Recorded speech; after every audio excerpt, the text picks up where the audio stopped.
कुरान के इंटरप्रिटेशन की भी बात हुई और यहाँ पर लीगल व्यू पॉइंट जो कि डिफरिंग व्यू पॉइंट था। और आज हमने सुप्रीम कोर्ट में भी देखा जिस तरह से जो ओपिनियन थी वो डाइवर्जेंस ऑफ ओपिनियन थी, उसमें एक वो भिन्न थी। एक बात दोनों ही जजेस ने नहीं की, उनमें सहमति नहीं बनी। नहमदुहु व नसल्ली अला रसूलिहिल करीम। आदिति, आई मस्ट से आपको फुल मार्क्स मिले कॉन्स्टिट्यूशन समझने में सुब्रा भाई से। I was delighted to hear that. और मैंने ये देखा कि आपको कुरान की भी काफ़ी अच्छी अंडरस्टैंडिंग है, जिस तरह से you lock your horns with the gentleman जो कह रहे थे कि सिर्फ औरतों पे हिजाब है, मर्दों पे नहीं है। तो ये बहुत एडवांटेज है इस शो को कि आप जैसा एंकर इसे हैंडल कर रहा है।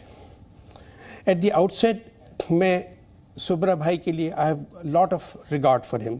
He is a very fine gentleman and I wish he should have been the Prime Minister. However, I would want to correct one aspect that he has said. I'm sure he knows it, but I do not know why he said it otherwise. वो ये सिखों की धार्मिक परंपरा में पगड़ी या turban नहीं है, केश है। तो उनको जब पगड़ी पहनने का, टर्बन पहनने की इजाज़त दी जाती है तो वो एक कल्चरल या एक एक्सटेंडेड रिलीजियस ऑप्शनल प्रैक्टिस है, वो एसेंशियल प्रैक्टिस बिल्कुल नहीं है।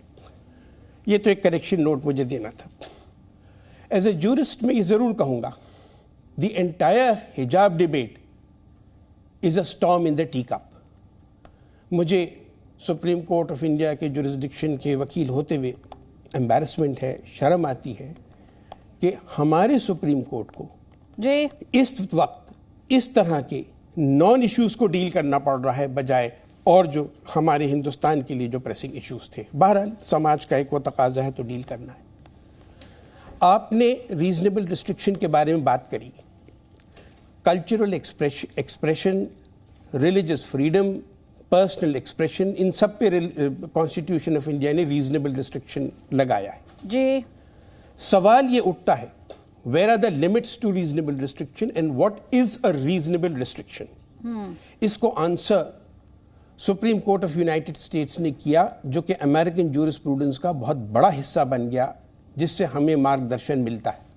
वो ये कहा कि टेस्ट ऑफ रीजनेबलनेस जो है, ठीक है, क्या चीज रीजनेबल है, वो टेस्ट ऑफ प्रॉक्सिमिटी से है। द रिस्ट्रिक्शन जो कि लगाई गई है that should be proximate to the purposes जिसके लिए लगाई गई है। अगर हिजाब पर रिस्ट्रिक्शन लगाई है या पगड़ी पर रिस्ट्रिक्शन लगाई है स्कूल में, तो वो रिस्ट्रिक्शन पर्पस ऑफ स्कूल यानी एजुकेशन यानी तालीम से बाधावत होते हुए, उसको नेगेटिवली इम्पैक्ट करते हुए नजर आना चाहिए। वो टेस्ट ऑफ प्रॉक्सिमिटी है। अगर ये प्रॉक्सिमिटी नहीं है, ठीक है, तो फिर वो रिस्ट्रिक्शन रीजनेबल नहीं है। ठीक है, मैं तो दो काउंटर्स आपके लिए आ रहे हैं। पहले वारिस पठान, वो लगातार नोट्स ले रहे हैं, और डॉक्टर रिजवान अहमद, जल्दी जल्दी प्लीज। नहीं, मैंने तो अपनी बात रखी है। मैं तो आज के जजमेंट के ऊपर ये कहना चाहूँगा कि हम तो यही चाहते थे कि एक यूनानिमस जजमेंट आ जाता हमेशा के लिए कि हिजाब अलाउड है। कर्नाटक हाई कोर्ट का जो जजमेंट था उसको तो सेटल कर दिया, लेकिन अब एक सुप्रीम कोर्ट का जजमेंट तो है कि आप हिजाब पहनकर लड़की जा सकती है स्कूल और इंस्टीट्यूशन में। ये जजमेंट तो अभी रिकॉर्ड पे आ गया। अब जो सुनवाई के आगे होगा वो देखा जाएगा, मगर इस जजमेंट से एक चीज साफ दर्शाई गई कि education is a right. I am interrupting you, sorry. ये कहाँ अभी उस पे स्टे आया है? ये तो स्प्लिट वर्डिक्ट था ना। आपने लाइव लॉ पढ़ा नहीं शायद, उसमें साफ तौर से लिखा हुआ है कि जस्टिस धुलिया ने जो फरवरी 5 को कर्नाटक का गवर्नमेंट का जो नोटिफिकेशन इशू हुआ था हिजाब को नहीं अलाउड करना, उसको रोका है उन्हें। अब वो जब पूरा जजमेंट पढ़ेंगे उसको टेक्निकली तो अभी आप उस पे टेक्निकली क्लियर होने दीजिए, आप डिक्लेयर मत कीजिए, क्योंकि हमारे जितने भी लीगल एक्सपर्ट्स पे आया है उन्होंने स्टे कर दिया है। मैं क्या बात कर रहा था, स्प्लिट वर्डिक्ट है ना वारिस भाई। दूसरी तरफ कर्नाटका हाईकोर्ट के जजमेंट को अपहोल्ड किया ना, कर्नाटका हाईकोर्ट के जजमेंट को जस्टिस गुप्ता ने अपहोल्ड किया है। ये स्प्लिट वर्डिक्ट है, जस्टिस गुप्ता ने अपहोल्ड किया है। लेकिन जस्टिस धुलिया ने अपने ऑर्डर में ये लिखा हुआ है जो लाइव लॉ पे है, और मैंने इसको रिट्वीट भी किया, इसलिए मुझे परफेक्ट मालूम है कि मैंने गलत रिट्वीट नहीं किया है। आप खुद देख लीजिए।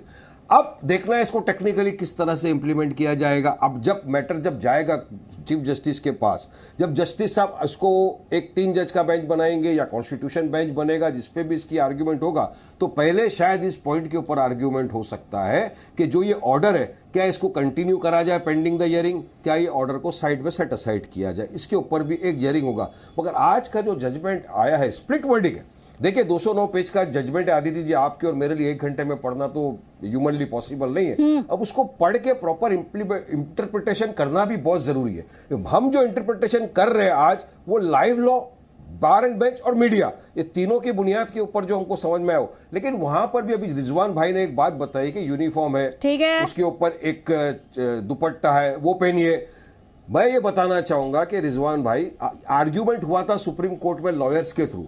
लॉयर्स ने ये सुप्रीम कोर्ट में कहा था कि अगर आपको लगता है कि मिसमैच हो रहे हैं, यूनिफॉर्मिटी नहीं दिख रही है, तो आप एक यूनिफॉर्म प्रिस्क्राइब कर दीजिए, वो कलर का सब पहनेंगे हिजाब उस स्कूल के अंदर, कंपैरेटिवली यूनिफॉर्म हो जाएगा। जब हमारे सरदार भाइयों को पगड़ी पहनने का अलाउड है, हमको कोई ऑब्जेक्शन नहीं है। सुब्रमण्यम स्वामी ने कहा कि मुझे फोटो बताओ, अरे मैं उनको 5000 फोटो बता दूंगा जहां पर हमारे जवाब मिल रहा है। आप जवाब ले लीजिए, अब आप जवाब लीजिए डॉक्टर रिजवान अहमद से जवाब लीजिए। धागा भी बांध के गए, मैं सब भेज सकता हूं उनको, मैं फोटोग्राफ, मैं सुब्रमण्यम बिल्कुल बिल्कुल आप उन्हें फोटोग्राफ भेजिएगा, आप उन्हें फोटोग्राफ भेजिएगा। क्लासरूम में सिंदूर लगाए लड़की या मंगलसूत्र पहने लड़की, आप वो जरूर फोटोग्राफ उन्हें भेजिएगा। डॉक्टर रिजवान अहमद। बिल्कुल बिल्कुल भेजिए, शुक्रिया। देखिए अदिति, वारिस साहब को थोड़ा सा शायद राजनीति में बिजी रहते हैं, हायर कोर्ट्स की वर्किंग मोडस ऑपरेंडी शायद नहीं पता है। उन्होंने कहा कि जब ये कॉन्स्टिट्यूशनल बेंच में जाएगा तो सबसे पहले शायद, ये ऐसा आर्गुमेंट पहली बार सुन रहा हूं, वहां पर ये तय होगा कि हाई कोर्ट का ऑर्डर माना जाए या ना माना जाए। भैया ऐसे नहीं होता है, मैं बता दूं कैसे होता है दीदी। हाई कोर्ट ने गवर्नमेंट नोटिफिकेशन हिजाब को लेकर हिजाब पक्ष को एक रिलीफ इस ऑर्डर में नहीं दिया। रिलीफ ये होता कि हम हाई कोर्ट के ऑर्डर को सस्पेंड कर रहे हैं, हम उससे पहले का जो स्टेटस को था उसे मेंटेन कर रहे हैं, लेकिन इस मैटर को कॉन्स्टिट्यूशनल बेंच को भेज रहे हैं। जब मैटर ऊपर कॉन्स्टिट्यूशनल बेंच में जाएगा तो नए सिरे से वहां पर इसको पिकअप किया जाएगा, और अगर कोई रिलीफ मिलना होता तो हाई कोर्ट दे चुका होता। हाई कोर्ट ने हिजाब पक्ष को, हकीकत यह है, कोई रिलीफ नहीं दिया, पहली चीज। दूसरी चीज जो उन्होंने वारिस भाई ने बताया कि एक जज ने तो यह कहा है कि हिजाब पहन सकते हैं, नहीं। स्प्लिट वर्डिक्ट में एक जज ने यह क्या कहा, या 6-5 की बेंच थी तो किसी ने क्या कहा। डबल स्प्लिट वर्डिक्ट हमेशा डिवीजन बेंच में होता है, आप इस तरह इसको डिस्कस नहीं कर सकते। स्प्लिट वर्डिक्ट मींस कि जो रिलीफ लेने गया था उसे रिलीफ नहीं मिला, उसको स्टे विकेट नहीं हुआ, खत्म हो गई बात। तो इसका मतलब, हाँ ठीक है। वारिस पठान जल्दी से आपका जवाब, उसके बाद कैप्टन रिजवी।